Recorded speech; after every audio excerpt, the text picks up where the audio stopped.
Alright, I am back with another video, and today we have one of the oldest build requests in this channel's history, Superman, but also Omni-Man, and Homelander. I've had a lot of requests for all three.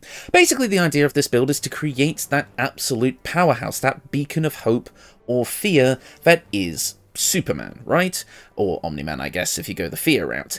And honestly, I stayed away from this for the longest time because just how do you build a character that is so powerful?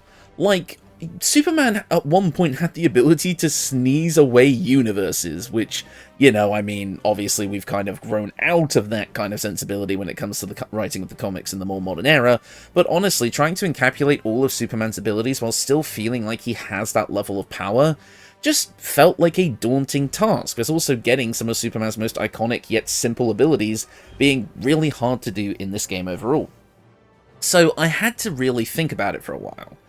It wasn't until I kind of made my Spider-Man build where I realized I was thinking about it all wrong. We don't need to make the Superman. We need to make the Forgotten Realms Superman. A version of Superman or Omni-Man, depending on how you want to go about it, that is directly tied into the story and lore of Baldur's Gate 3. So I think this build can be played as either a Tav or a Dark Urge, depending on how you want to go about it. So, you can go for the classic Superman story if you're playing Tav. You're a being from beyond the astral plane who crash-landed into the material plane and was raised by a loving foster family that taught you good morals, right? That works for the classic Superman story.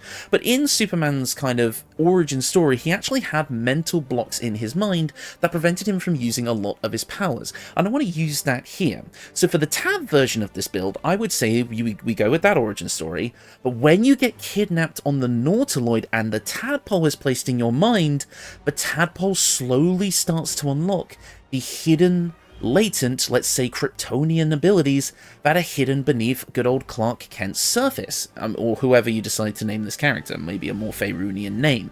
So, using the powers of the tadpole, in quotations, you can actually slowly start to recreate a lot of Superman's abilities that will come out also through the leveling of our class and overall character.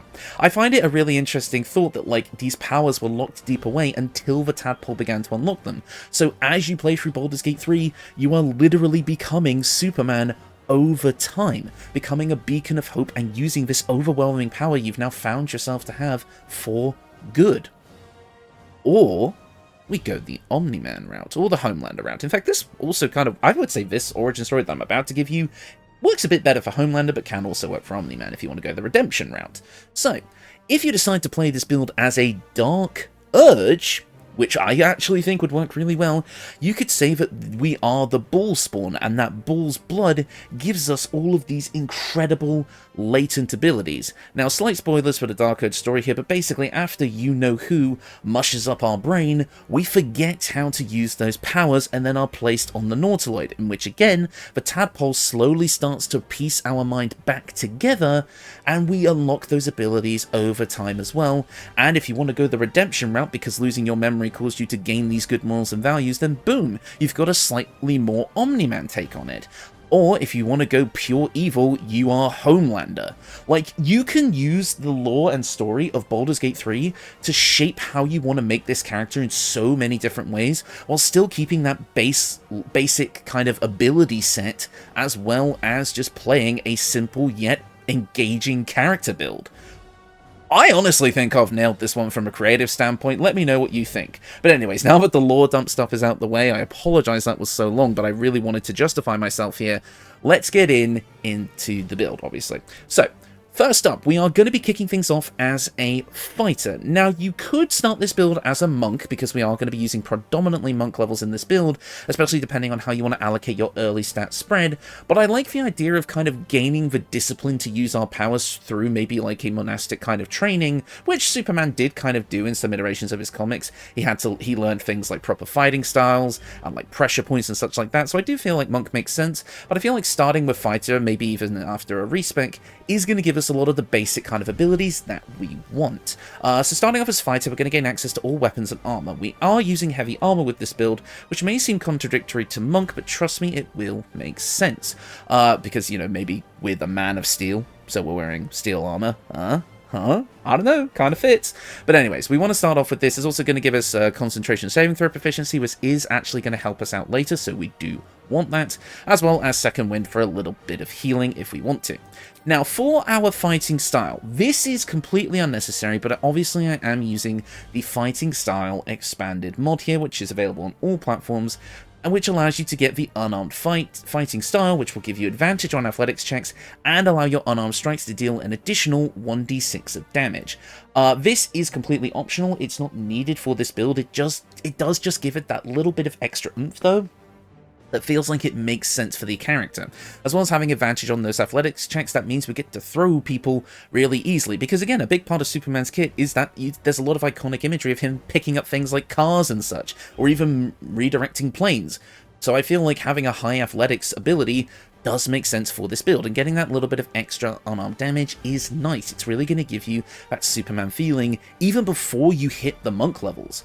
But of course, this is optional. If you do not want to use this mod, I would recommend defense, because it'll give you a bit of extra armor class, since we're not really using any armor, weapons, or shields, weapons or shields here. We are using armor, duh. Otherwise, I mean, there are other options here, like Tunnel Fighter and all that, but I feel like if you want to go down the route of using the Fighting Style Expanded mod, it's not necessary, but it is highly recommended, and I don't think it's too overpowered either. I actually think it's fairly well balanced, considering how stupid you can make monks in this game anyway. An extra 1d6 of damage is not going to hurt anybody, and it does give this build a nicer baseline. So that's my justification out of the way.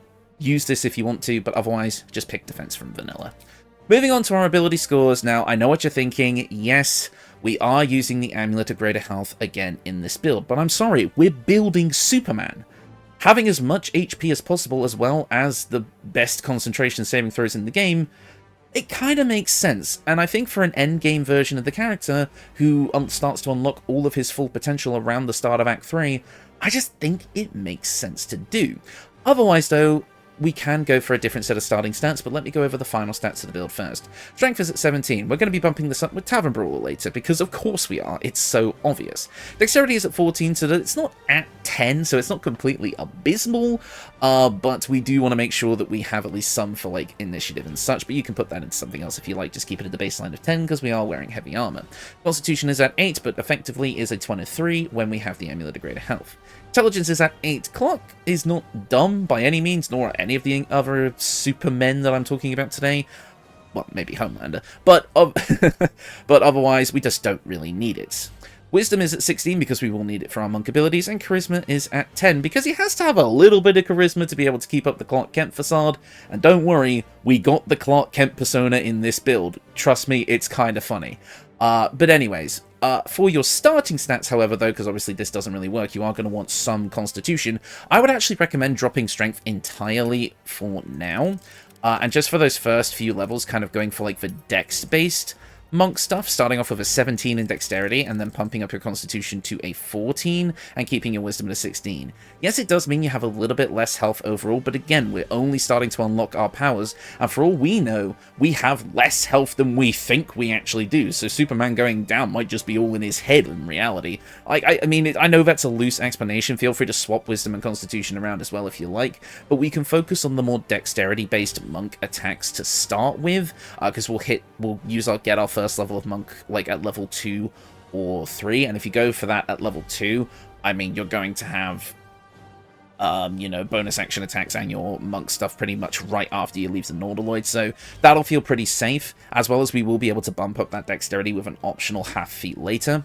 Otherwise, this is what your starting stats are going to look like, and then you're basically going to swap the dexterity and constitution around and put the rest of those points into strength by the end to leave you with this final stat spread.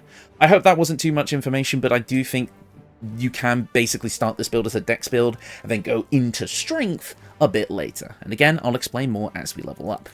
Moving on though to our skill proficiencies. Of course, with Superman, I had to go with the folk hero background. This is going to give us survival. I mean, we lived on a farm most of our life, so I mean, you could say this is the farming skill. Not really, but you get the point. But you know what does work as a farming skill, actually? Animal Handler. And of course, this means we get to pet Crypto. Get Scratch in this build. Make Scratch Crypto the super dog. It'll be very, very fun. But of course, this means we do get to choose some other skill proficiencies from Fighter. Obviously, I'm going with Athletics proficiency to work with that advantage on Athletics checks that we just got to give us, well, big throws and big jumps as well. So overall, pretty strong. We're also going to get Perception as well because Superman has incredible senses. And with our high wisdom, our perception skill is going to be pretty high. And because we are playing as a human, we are going to be able to pick an extra skill proficiency of our choice. Take whatever you like. I did quite like Insight though. Just it kind of felt right for Superman's kind of natural senses to be able to tell when people are lying. But of course, obviously, you could take Deception at this point for that kind of Clark Kent persona, being able to deceive people into thinking you're not Superman by putting on a pair of glasses. But trust me, we'll be getting a better version of this later. Now, obviously, if you are playing as a Dark Urge, which will give you the Haunted One background, you're actually going to get Medicine and Intimidation here instead. So that will change slightly, but I think the actual proficiencies that you pick will remain the same, although maybe swap Insight for Animal Handling, because Crypto is a good boy. At level 2 of Fighter, we're going to get Action Surge, which basically, the way I kind of built this build by the time we get to the endgame, is you are actually going to have a massive Nova round of damage when you kind of have like all of this set up. So an Action Surge is going to help with that. So we do pick up our second level of Fighter somewhere in the build, although it is optional if you want to go to level 11 of Monk, which I will explain later. But I also do recommend that at this point in the game, if you're just starting out with the basic stats I said, maybe take the one level dip of Monk here first, and then go back to Fighter, then go back to Monk. You'll kind of have to choose how you want to level this, but if you're respecking, then you can just kind of do it in the order that I'm showing. But obviously, you can take the one level dip of Monk here, if you like, but otherwise, we're going to Monk. Now, at level 3, we get to choose our multiclass, and of course, we're going to Monk. Now, you could technically take a fighter subclass here if you want to do a 3-9 split instead, but I kind of liked for 2 10 split more, but of course there's Champion Fighter if you want a very simple solution to problems, which is just critting more often, or Eldritch Knight if you want some baseline abilities, but I do think Monk is going to work quite nicely for us here. We're going to get Flurry of Blows at this level, as well as our bonus action Unarmed Strike, as well as getting a bump to our Dexterous attacks, and of course we are getting that Wisdom-based Unarmored Defense for those starting stats that I mentioned earlier. So overall, we've got a pretty solid kit with that bonus action attack as well. Moving on to Monk level 2, we're going to gain access to increased unarmored movement. So this will help us make it so that we're a bit faster while we're not wearing armor. So while you're not kind of wearing armor in the early game, or if you are wearing armor in the early game, this won't really matter because there is an early game heavy armor option. But if you decide to wear clothing in the early game, you can get a bit of movement where we start to get Clark's kind of extra speed come out. Speaking of extra speed, we can go for Step of the Wind, Dash, and Disengage to allow us to maneuver around the battlefield a bit more easily. But we can also tap into Superman's enhanced senses with Patient Defense, giving attack rolls against us disadvantage and having advantage on dex saves as a bonus action with a key point. This allows us to kind of go into basically Ultra Instinct mode and just kind of dodge things left, right, and center with our enhanced senses. Moving on to Monk level 3, we get to choose our subclass, and now I think this is where people are going to disagree with me. I think 99% of people would say absolutely go with Way of the Open Hand for just the most physical damage possible, because again, that's Superman. And at level 6, you could get Manifestation of Soul, which would allow you to add radiant damage to your attacks, and since Superman is powered by sunlight, that actually makes a lot of sense for the character. You'd also get things like Wholeness of Body for more versatility, and then you'd also get things like Key Resonance, which would kind of feel a bit Superman-like. But while I would recommend Open Hand for Omni-Man, I don't recommend it for Superman, because I feel like a lot of Superman's identity is his more minor abilities that admittedly don't come up as much nowadays, but still add a lot of identity to the character when it comes to his, when it comes to, his extended skill set. So I actually recommend Way of the Four Elements here. Way of the Four Elements is going to give you access to Harmony of Fire of Water, which is just out of combat gives you a bit more key points. It's not the greatest. I would say Wholeness of Body from Open Hand Monk is definitely a better version, but you get this a bit earlier and it just allows you to be a bit more resource efficient. I always recommend having a bard in the party if you're playing a monk, because that extra short rest gives you more key points per long rest, but that's neither here nor there. I'm not telling you how to build a whole team, I'm telling you how to build a single character. Moving on though, we do get to pick Disciple of the Elements, and this is where things get really fun when we get to play with, again, some of Superman's more obscure stuff. My first thing I'm going to recommend here is Fist of Unbroken Air. Not only does it mean that we're punching the air so hard that it creates a gust of air that just punches someone from far away, it also can push the target back a massive amount of distance, and as far as I know, there's no size limit on this. I was punching steel watches across a city street with a single punch. If that does not say Superman, I don't know what does. It can also knock targets prone. It is a strength save, so late game enemies that are big boys are probably still going to be fine against this, but they're still going to take a bit of damage. I mean, it's 3d10 bludgeoning damage, so I highly recommend this one because it just feels so Superman, you know?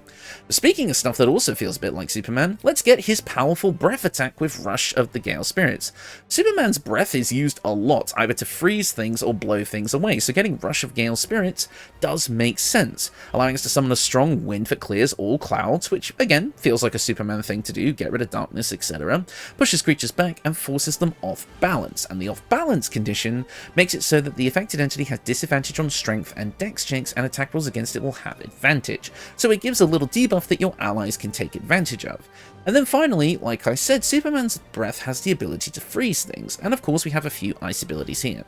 There's Ice Knife, which personally I wouldn't use, but Chill of the Mountain, which is basically Ray of Frost, feels very in line for the character here, allowing us to freeze our enemies slightly, reducing their movement speed and dealing a bit of cold damage.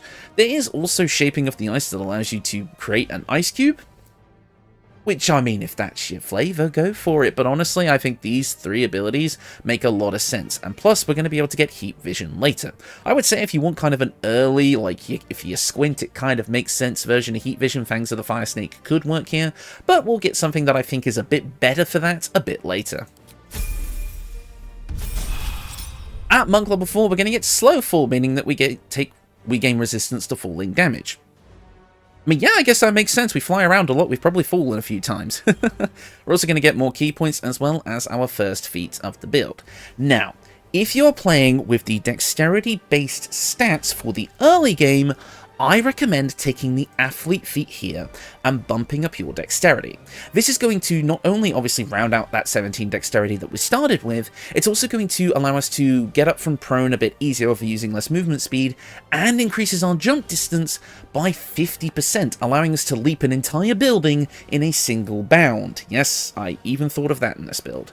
But of course, when we eventually gain access to flight, this will become irrelevant. So when you inevitably respec this build into the more strength-based variant, when we start to unlock our full potential, you're gonna want to scroll down to Tavern Brawler, as expected, and bump up strength instead, allowing us to, whenever we make an unarmed attack, use an improvised weapon or throw something, all things that we would do as these superpowered beings, we're going to be able to add our strength modifier twice to the damage and attack rolls.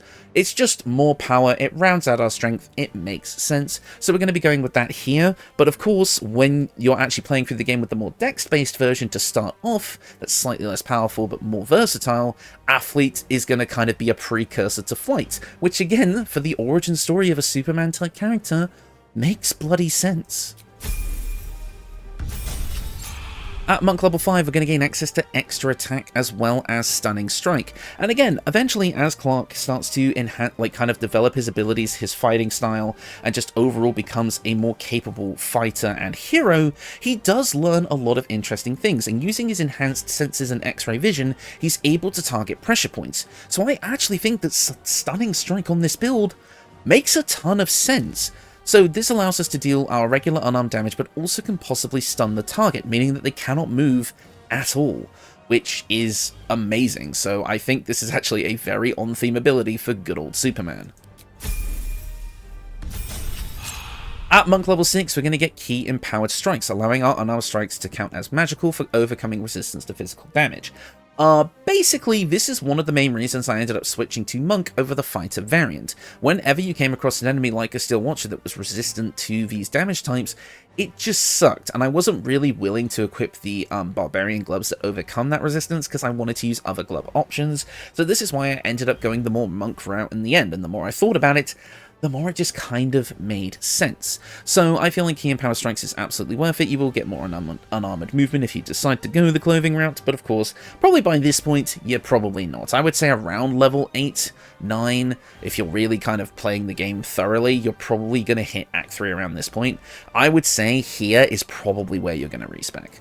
At this point, though, we also do get Disciple of the Elements, which allows us to pick up Embrace of the Inferno, which is Scorching Ray, but for this subclass. And in my opinion, this is a great way to get heat vision. It allows you to fire 3 rays, giving you a reason to use it over some other things, because it allows you to attack multiple targets, dealing fire damage, hence heat vision, although I could see why people would make a case for Force or Radiant, but I feel like this is just more accessible. And honestly, I just think it works. It's not the most powerful version of Superman's heat vision, which, as we know, is a very powerful ability, but I feel like a Superman who is on the side of good would absolutely be tempering himself using it, because that heat vision can be quite destructive, so we can say that this is an intentionally self-nerfed version. However, it still does a lot of damage. It can spread across multiple enemies or damage a single one multiple times, and I don't know, I just feel like this is a solid way to get heat vision, but we will have some alternatives that I can show off a bit later. At level 7 of Monk, we're going to get a couple of cool things, namely Evasion, allowing us to, whenever a spell or effect would deal half damage on a successful dex save, it takes no damage if we succeed and only half damage if we fail. So it's even more tankiness for our good boy Superman. Combine this with Patient Defense to basically make it so you're just not going to take damage for a turn. We're also going to get Stillness of Bind. We are a hero. We are the superhero. If we become charmed or frightened, we automatically cast Stillness of Mind to remove the condition. So our enemies cannot keep us down or kill our morale, because we are the superhero. At Monk level 8, you are going to get your final feat of the build, and it's entirely up to you how you want to go about this one. Obviously, we could take an ability score improvement here, which is what I do recommend, but there are things like mobile for more movement speed, so you can be faster than a speeding bullet. There are a few other things as well that could work for this build, but I do think in order to round out all of our abilities, we should go with a bump to Wisdom here. Now, this does mean we will not be maxing out our Strength, which I think for a lot of people does kind of suck. So if you are playing the slightly more, let's just say morally grey, Omni-Man or Homelander, shall we say, morally grey is putting it lightly, you could use the Potion of Everlasting Vigor to max out that strength, or if you are adept at this game and you know how to perform Mirror of Lost shenanigans, you could also do so that way as well. But otherwise, this final stat spread is going to feel quite well rounded and perfectly good for the build. Otherwise though, feel free to kind of play around with this a little bit. If you find that 16 wisdom is enough to do what you need to do, then go for it. Otherwise, I kind of like having this more even stat spread, and again, there is the opportunity to improve this with the Potion of Everlasting Vigor if you're willing to kind of look away when making that roleplay decision if you're trying to be good. Poor Astarion. At Monk level 9, we're going to gain access to improved elemental casting. Basically, all of our spells and cantrips that we get from this thing, because that's basically what they are going to get a little bit of a bump. They're going to deal, some of them are going to deal more damage. Like, I believe our Fist of Unbroken Air is going to deal 4d10 now, and our Embrace of the Inferno fires an additional ray. So basically, most of the things we do just got stronger. We're also going to gain access to another spell of our choice here. And really, I kind of already have everything that I want. There's nothing I would really say that I 100% want from this here, so it's a pick your favorite situation. Like I said, Fangs of the Fire Snake can kind of work on this build if you want to say Superman is using the power of his heat vision to augment his unarmed strikes, which personally, I feel like we're putting a bit of a stretch on it there, but there's also something simple like Thunderwave or Shadow, just being like in a similar way to Fist of Unbroken Air. You're just punching really hard and it's knocking people away. I mean, you can play with this one a little bit, so we're going to take the Ice Cube because it's kind of funny and I never do it. And now, at Monk level 10, we're going to get a fun capstone to the build. If you're still determined on using clothing with this build, you are going to get the ability to gain an increase to your movement speed. We're going to finish the build off with 11 key points, which is just great, as well as what I think is an amazing capstone to Superman is purity of body, becoming completely immune to poison damage, which I think is just fun, as well as you cannot be poisoned or affected by disease. I just think that makes sense for Superman to have an immunity to something. Now, obviously, there's no kryptonite in this game, so it kind of makes sense that we would never get poisoned anyway, because there's no kryptonite to poison us. So I don't know, I feel like it makes sense for the build. Now, I will say, if you don't care so much about getting action surge on this build, and you really don't want to use flight through the method that I am about to talk about, because again, I did mention about using the tadpole powers at the start of this build. So if you go to level 11 of 4 Elements Monk, you can gain 2 abilities. You can gain Flames of the Phoenix, which is Fireball, which could just be an upgraded heat ray in your eyes, or you can pick up the, I should say, you can pick up the Ride the Winds ability, which allows you to fly infinitely per long rest as long as you don't break your concentration on it. So that could be a method of flight, but I think I've got something better. And that is the build. Overall, what you're getting out of this is Superman, or Omni-Man, or whoever you want to be. Like, you're getting the flight, again, I'll go over that in a minute, which is obviously so iconic. You're going to be incredibly tanky with a massive HP pool. You're going to be extremely offensive with really high damaging punches. Like, this is just a regular punch. That feels pretty damn good. And yeah, you just have a bunch of available things to you. You've got ranged attacks in the form of Fist of Unbroken Air, which again, just feels like an ultra-powerful Superman punch. It just feels very, very fun. You've got Flurry of Blows, you've got an Action Surge to go for an Absolute Nova round, we've got the Heat Vision, we've got the Freezing Breath, we've got the Regular Breath, we've got the ability to use Heightened Senses to attack our opponent's pressure points and make it so we basically just cannot be hit. However, though, because the Tadpole is what's being used to awaken our latent powers, I feel like it's fair to also use some of those abilities as part of our kit. So I'm going to go over the Illithid Powers now before we get into our equipment. The obvious one is Fly.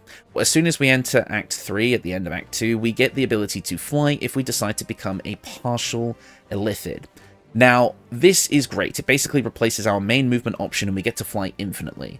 However, I can understand that some people obviously don't want to become a half Illithid because of the visual changes, which I've included a mod in the description. That's available on all platforms that just gets rid of that visual thing. It's a purely cosmetic mod, and I basically recommend everyone install it if you don't want to change the look of your character when you go half Illithid.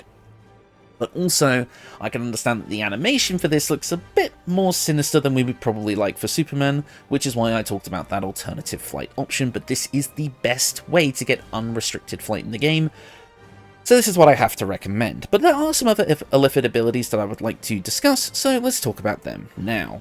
Now, these are in no particular order, I'll just be discussing them as they appear on my hotbar, but you can pick these up as you go throughout your playthrough. First up is Shield Thralls. This is just a way to get a bit of extra temporary hit points to give you a bit more, like, overall tankiness, so you can use it once per short rest. And if these temporary hit points are lost due to incoming damage, the shield bursts, the shield bursts, possibly stunning nearby foes. It's almost like treated it as like an ultra fast like counter attack, attacking a pressure point, kind of like our stunning strike, so I feel like it could be a fun choice. There's also Mind Sanctuary, allowing Superman to go into his mental mind space to be able to start using a little bit of his full potential, allowing you to, for 3 turns once per long rest, swap actions and bonus actions interchangeably. So I could use Flurry of Blows as a main action and Fist of Unbroken Air as a bonus action. You know, it's just a little bit of extra fun that makes this character feel really strong because they're literally breaking the foundational rules of the game. I just feel like that's something Superman would do. We also have Force Tunnel, allowing you to charge forward, pushing away things in front of you. Again, just feels like a powerhouse move, very nice to have.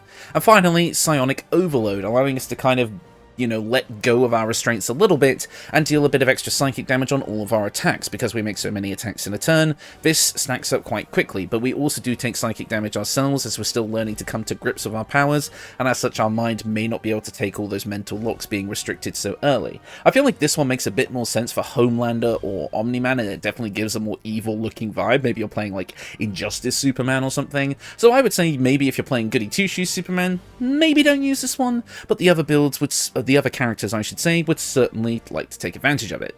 And over here we have the passive skills. First up, Favourable Beginnings. Your first attack roll or ability check you make against any target gives you a bonus equal to your proficiency bonus. This is just a higher chance to hit or a higher chance to pass a skill check in roleplay, so it's either or. We're also going to get Illithid Expertise, giving you expertise in persuasion, deception, and intimidation checks. With those 3 powers combined, well, that's how you get Clark Kent. Not only is Superman incredibly intimidating anyway, but being able to gain expertise in deception allows us to keep up the Clark Kent facade, even with our lower charisma score on this build. Obviously, we're only rocking a 10 here. That expertise is going to help out quite a bit, giving us a +8 to those 3 checks. So yeah, overall that's pretty good. Also, look at the Far Realms. For a split second, for 1 strike, we decide to unleash our full power, guaranteeing a critical hit. And then finally, Free Cast. Once again, being so powerful that we just kind of break the basic foundations of the game, we can just say no to using our resources. So key points, whatever, we just don't use them. So if something has a resource cost, which is like a key point or a spell slot or something, we can just say no, we're not actually using that for this next ability. So you basically get, it just helps with the resource management a little bit, but unfortunately no, because Action Surge does not actually use a resource other than it doesn't actually use any resources at all other than, I guess, a short rest limit. It doesn't actually work for free cast, so no, we can't get 2 Action Surges per short rest, unfortunately. But otherwise, we do have all of this other stuff that we can use with it. So it just helps a little bit with the action economy. But yeah, that is the Illithid Powers I recommend. The other 2 that I recommend that you can only get from side quests, obviously Awakened, allowing you to use any of these abilities as a bonus action. Although I would say the only one that really gets affected by this is Force Tunnel, maybe Shield of Thralls, and Psionic Overload. But if you're using the other Illithid Powers, obviously it would help with a lot more of them. So make sure you pick that up. And I also recommend picking up Survival Instinct, because it's literally you get back down, you get downed, and then you just get back up again. That's what heroes do. So yeah, that's what I recommend as far as the Illithid Powers are concerned. So let's talk about the equipment. First up, we obviously are not using any weapons, because that just makes sense, so no melee weapons here. However, we are going to use the Darkfire Shortbow, because if we're going to make an absolutely broken character, we're going to use one of the most broken things in the game. We never actually have to use it to attack, but this does give us resistance to fire and cold damage, which Superman would absolutely have. This motherfucker can survive in the vacuum of space. I mean, it's pretty cold out there, and again, I feel like fire resistance does make sense, so definitely here. I mean, look at all those resistances that we have on the left. I mean, this is just Superman that we're talking about here. However, we are also going to gain the ability, obviously, to use haste once per long rest. Again, for that short period of time, we're going to tap into our full power, allowing us to gain an extra action, gain a +2 to our armor class, and gain more movement speed, meaning that we can jump further, move faster. Like, literally, we're just unlocking a smidgen of Superman's full power for a little bit of time. I like to think that, again, as we're playing an early day Superman, maybe his stamina isn't quite there yet, so using his powers does tire him out after a while, which can explain the lethargy. So I feel like, but this is like kind of going into that enhanced focus state, where for a while we are the true Superman. And of course, this just means we get to make even more attacks every turn. Again, cast this at the start of combat, use Action Surge. You're going absolutely crazy for a turn. Most things will not survive. But of course, that's just the Darkfire Shortbow in a nutshell. It is one of the stupidest weapons in the game. But yeah, moving on from that, we do have our equipment. First up, the Hell Dusk Helmet. You can see in magic and ordinary darkness up to a range of 12 meters and cannot be blinded. This is Superman's enhanced senses in a helmet. Just makes perfect sense. You're also getting a +2 bonus to saving throws against spells. Awesome. Attacks cannot land critical hits against you. Amazing. Again, we're just even tankier now. And also, we have Immolating Gaze, a literal heat vision, allowing you to deal fire damage as well as potentially frighten a target just by staring at them, and the heat literally comes out of your eyes. It's awesome. If the target is already burning, it can do even more fire damage, but we don't really have a way of inflicting the burning condition on this build, so that'll be extremely situation if it even happens at all. And you can use this once per short rest, so this is just another way of kind of using heat vision without having to spend all of our key points. so it just made sense for the build in my opinion. However, in the early game you can pick up the Circlet of Blasting, which is going to give you a once per long rest usage of Scorching Ray. Now obviously we will get this before we actually get our Embrace of the Inferno from Monk, so you can consider this like we're just starting to learn how to use our heat vision, but we can only use it sparingly, like we've just kind of just discovered it. But of course, if you want to go for a different endgame option, if you really want to go the hero route, grab the Helm of Baldur, healing you for 2 hit points at the beginning of every turn, giving you a buff to your armor class and saving throws, immunity to being stunned, and immunity to critical hits. It's just a slightly different flavor, but I do feel like the Helldusk Helmet does get more of Clark's abilities, but this also could be a nice addition. Obviously, this build needs a cape, so I've gone with the Cloak of Protection, coloured in the game's vanilla red dye, which gives it, I would say, pretty much the perfect Superman cape look, giving us a buff to our armor class and saving throws as well. We're really good with dodging attacks and saving throws. Again, this build is pretty damn awesome. However, of course, if you're playing the Dark Urge, you can get the Deathstalker Mantle. Now, whether you use this for good or evil is up to you. Obviously, I think this Cloak of Protection is better overall since Superman doesn't really do the whole invisible thing. But how cool is the idea that if you play the Dark Urge version of this build, Redemption or not, that you get the iconic red cape from the Dark Urge storyline? I'm just saying, that's kinda cool. So yeah, the Deathstalker Mantle is an option if you decide to go for the Dark Urge route, which I think could be a fun way to do it. So, moving on to our armor, we've got the Armour of Persistence. I knew I wanted something that reduced incoming damage. This giving us a base 20 armor class, reducing incoming damage by 2, and giving us resistance and Blade Ward, helping out with both our saving throws, thanks to resistance, giving us that D4 bonus, as well as Blade Ward giving us resistance to physical damage. Like, I just felt like we had to do it. I mean, look at all these resistances that we have. This is going to make us... Like, this is Superman's invulnerability, let's just be real. My health never even got close to half when I was doing my combat testing in any of these builds where I used this equipment. So overall, I feel like the Armour of Persistence does work great. And, reading the flavor text on it, great sheets of steel were hammered and bashed into something like a carapace, thick and dense. You can almost feel the hammer blows flooded with rich magic. Great sheets of steel. It is steel armor. We are the Man of Steel. And with the L10 dye from the Faerunian Colors mod, giving us the red, blue, and gold mixed with this like silvery magical armor, it just feels like D&D Superman. Like, I know in reality we wouldn't actually be using heavy armor because the whole point is that Superman himself is invulnerable. But the iconography of sort of a high fantasy almost, like magical fantasy, like Superman using magical armor and that's why he's called the Man of Steel. You gotta give me that one, guys. You gotta give me that one. However, of course, we do have alternative options. I would say in the early game, if you're going with the heavy armor route, grab the adamantine splint armor. I do like the idea of like a hero story as well, literally having your original armor forged in like this magical forge deep beneath the earth also feels pretty cool. This is also going to reduce all incoming damage by 2, and when we are hit with a melee attack, the attacker is sent reeling. Reeling means that they have a penalty to attack rolls, so subsequent attacks are less likely to hit. But they do lose the reeling condition if they miss an attack, so it's basically just stopping subsequent attacks. But it also has that critical hit protection, so it's great for the early game in that regard.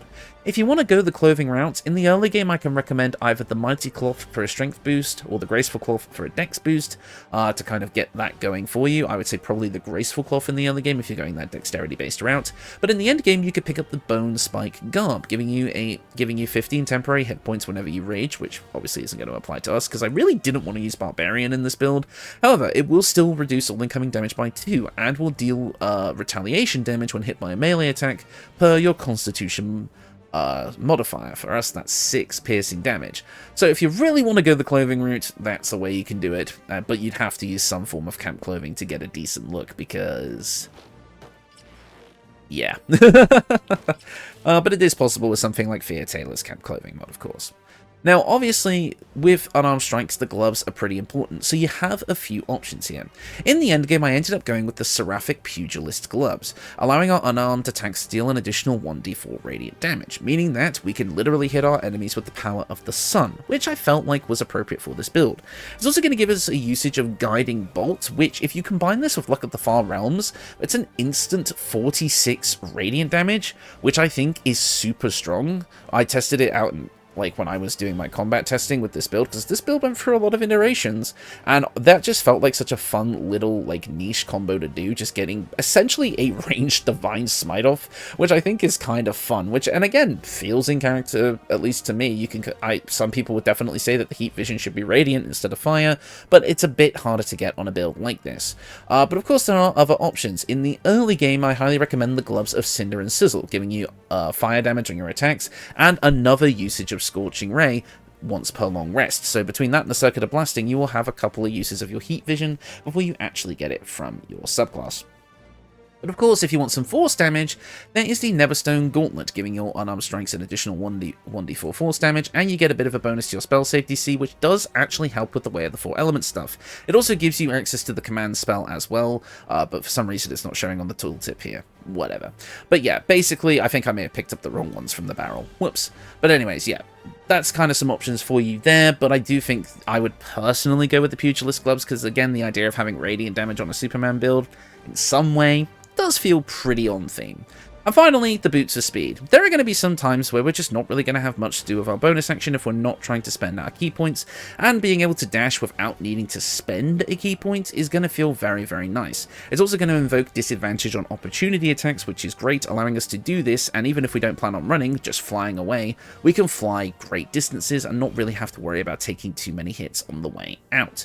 So overall, I feel like this is a pretty solid choice, but of course you can replace this with the Evasive Shoes for an extra point of AC, for Nightwalkers if you want to go down that route. There's so many boot options you could place in this slot. You could even go for the Boots of Persistence if you want to go for, Long Strider and Freedom of Movement, which I can actually see, but I felt like this build was lacking a bit in the movement speed department, which obviously Superman since we're using heavy armor on a monk. So I just felt like having that bonus action dash available to us, really giving us that movement speed, did feel a bit better in the long run, but if you don't care about that so much, then maybe upgrade these to the Boots of Persistence once you hit the late game. Moving on to our accessories, of course we're using the Amulet of Greater Health, setting our Constitution score to 23, and giving us advantage on Constitution saving throw checks. Unless you're knocked prone, you are never going to fail a haste concentration check, meaning that you're going to have that up for the full amount of time, which is awesome.